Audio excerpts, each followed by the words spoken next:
Perkenalkan, nama saya Stephen Angelius Marsual Simarmata dengan NIM 10205247074 dari kelas TI 0703 S1 Teknik Industri Fakultas Rekayasa Industri. Saya akan mempresentasikan mengenai materi pada W5, tugas W5, yaitu mengenai pendekatan untuk memperoleh solusi basis layak menggunakan variabel semu dengan pendekatan metode Big M. Nah, pada kasus kali ini ialah kasus yang berjudul Design of Radiation Therapy Problem, yang artinya perancangan terapi radiasi. Nah, ini jelaskan Maria has just been diagnosed as having a cancer at a fairly advanced stage. Specifically, she has a large malignant tumor in the bladder area, a gallbladder lesion.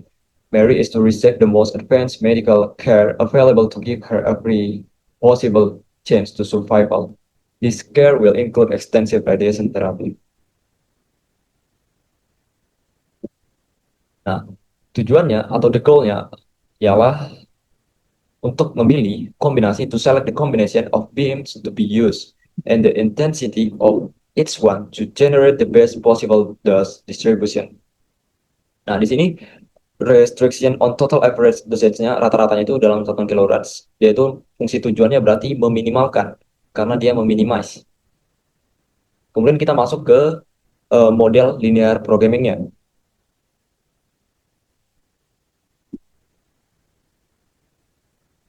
Nah, ini X1 itu sebagai the dose at the entry point for beam 1 in kiloradians. X2 itu sebagai the dose at the entry point for beam 2 in kiloradians. Nah, fungsi tujuannya meminimalkan Z sama dengan 0,4 X1 ditambah 0,5 X2 dengan pembatas 0,3 X1 ditambah 0,1 X2 lebih kecil sama dengan 7. Pembatas kedua 0,5 X1 ditambah 0,5 X2 sama dengan 6. 0,6 X1 ditambah 0,4 X2 lebih besar sama dengan 6. Dengan X1, X2 lebih besar sama dengan 0. Di sini terdapat tiga pembatas dengan tiga jenis tanda yang berbeda.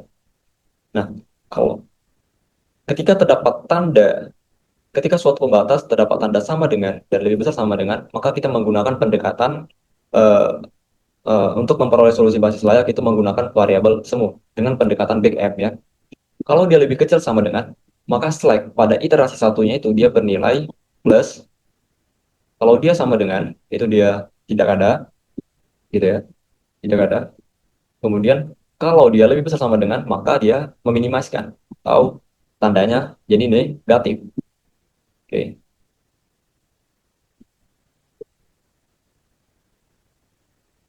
Oh, nah, kita ubah dari bentuk linear programming tadi, kita ubah ke bentuk standar dengan minimasinya itu ialah fungsi z-nya sama dengan 0,4 X1 ditambah 0,5 X2 ditambah 0x3 ditambah 0x4 dengan pembatas 0,3 X1 ditambah 0,1 X2 ditambah X3 sama dengan 7, 0,5 X1 ditambah 0,5 X2 sama dengan 6, 0,6 X1 ditambah 0,4 X2 dikurang X4 itu sama dengan 6.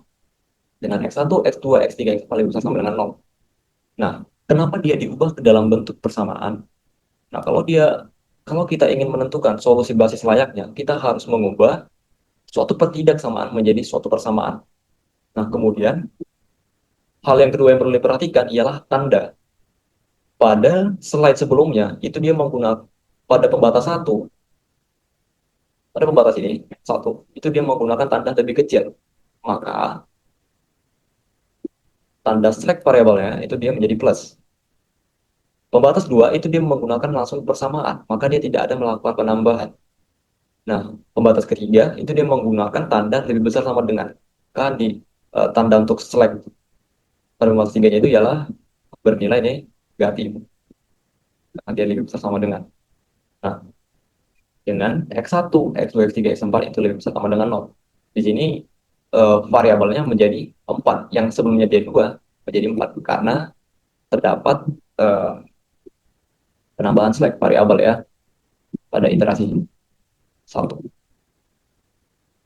Kemudian langkah selanjutnya ialah kita mengubah menjadi bentuk kanonik. Nah, di slide sebelumnya, nah, pada slide ini, di pembatas, pada pembatas 2 dan pembatas 3, itu dia tidak memiliki variabel basis, ya, tidak ada variabel basis. Nah, langkah yang harus kita lakukan yaitu dengan menggunakan pendekatan variabel semu dengan pendekatan metode Big M, ya, untuk menentukan variabel basisnya, untuk mendapatkan variabel basis. Nah, kita masuk ke slide selanjutnya. Nah, di slide selanjutnya terdapat X5, penambahan X5 dan X6. Di sini ada X5 dan X6, ya, sebagai variabel basis dan variabel semuanya. Nah, ini dinamakan dengan eh, metode Big M, ya. Kemudian dia masuk ke dalam fungsi tujuannya sebagai 0,4x1 ditambah 0,5x2 ditambah 0x3 ditambah 0x4 ditambah mx5 ditambah mx6. Di sini pada bentuk kanonik ini, maka yang sebagai variabel basis itu ialah si x3, x5, dan x6. Mengapa x4-nya tidak ikut? Karena dia tandanya minus. Karena dia memiliki tanda minus. Nah, syarat suatu variabel dinyatakan sebagai variabel basis atau variabel semuanya itu ialah dia harus koefisien 1 dan positif. Langkah selanjutnya ialah kita mengubah data tersebut ke dalam, memasukkan data tersebut ke dalam tabel iterasi. Nah, tabel iterasi. Nah, di bagian sini itu diisikan dengan koefisien dengan variabel pada fungsi tujuan.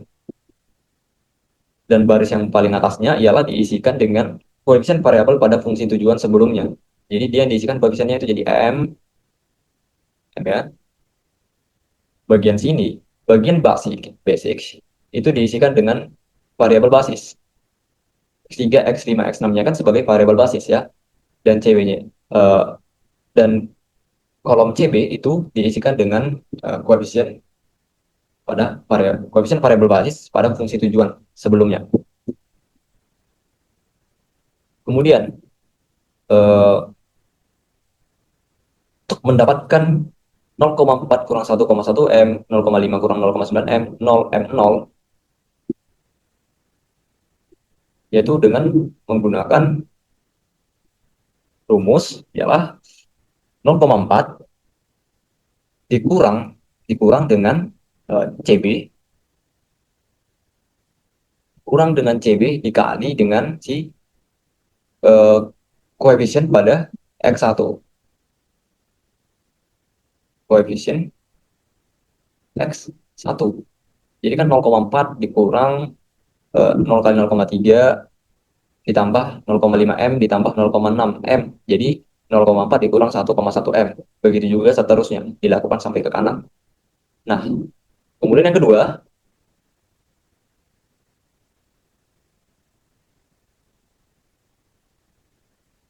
itu ialah menentukan Z atau fungsi tujuan pada iterasi 1. Nah, cara menentukan Z sama dengan 12 ialah dengan kolom CB dikalikan dengan konstanta. Nah, jadi yang dua ini itu dikalikan, maka akan menghasilkan 12 M. Oke. Kemudian yang kedua, tahap kedua kita menentukan enter variabel dan leaving variabel. Enter variabel merupakan uh, variabel masuk yang didapat berdasarkan nilai terkecil dari baris row ini. Nilai terkecil dari baris row ini. Nah, di sini nilai terkecilnya kan tentu ada pada X1. Satu. Ini nilai terkecilnya. Kalau kita misalkan M itu sama dengan 1, maka yang menjadi nilai terkecil itu ialah pada X1, ya. Jadi di sini X1 itu sebagai enter, enter variabel, ya. Kemudian leaving variable itu didapat berdasarkan perbandingan antara si konstanta, perbandingan antara konstanta dengan si enter variable itu dibagi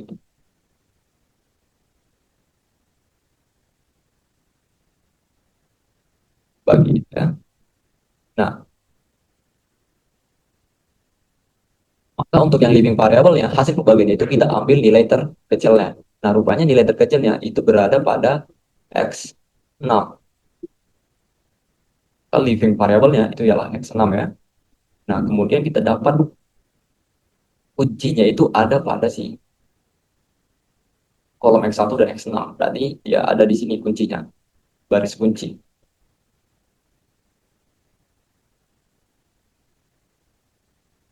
Kita ubah, ingat kita harus menentukan satu utama dulu, yaitu dengan membagi baris ketiga dengan 0,6. Kita bagi dia jadi 0,6 agar menghasilkan sama dengan 1.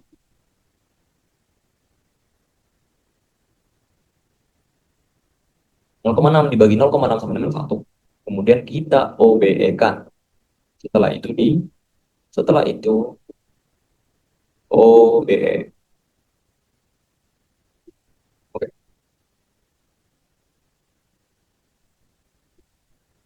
itu di OBE. OBE dari baris pertama, baris kedua, baris ketiga itu tetap. Nah, nanti X1 itu sebagai variabel masuk, nanti dia akan masuk ke X6 dan X6-nya akan ke luar. Nah, nilai M-nya ini akan berganti menjadi 0,4 yang akan kita lihat di slide selanjutnya. Nah, ini dia. Jadi 0,4. Nah, tanggal selanjutnya, kenapa kita masih harus melakukan iterasi? Mengapa? Gara-gara baris C-nya, nilai dari baris C-nya itu masih ada yang negatif, jadi dia belum optimal. Maka untuk mengoptimalkannya, kita menentukan enter variabel dan living variabelnya lagi. Nah, enter variabelnya itu ada pada X4. Nah, ini yang paling kecil. Dan living variabelnya itu ada pada X5, variabel keluarnya. Jadi nanti X4-nya itu, ini nanti dia akan jadi 0. Oke, kemudian kita UB-kan lagi. Dan baris kuncinya ada pada baris X5 kolom X4. Kemudian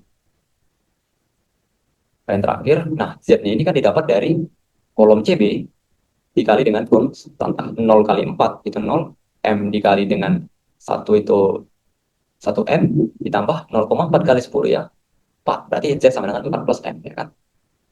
Nah, iterasi ketiga. Nah, di sini sudah didapatkan bahwa nilai X1 itu sama dengan 12, X2 sama dengan 0, dan nilai Z-nya ialah sama dengan 4,8 dari hasil perkalian kolom CB dengan konstanta itu dikali. Dan perlu diperhatikan baris C-nya semuanya ialah positif. Jadi sesuai dengan syarat-syarat dari variabel semu dan tujuan meminimalkan, yaitu tujuan dari meminimalkan ialah semua nilai koefisien fungsi tujuan untuk variabel non basis adalah tak negatif. Berarti dia harus positif pada baris row-nya. Oke. Kesimpulan akhir ialah the dose at the entry point for BEM1 is 12 kiloradians and the dose at the entry point for BM2 is 0 kiloradians. So the entry dose absorbed by the healthy anatomy is 4.8 kiloradians. Terima kasih. Sekian presentasi dari saya, Stephen Angelius Marsual Simarmata dengan NIM 1020524 2074 mengakhiri presentasi saat ini. Terima kasih.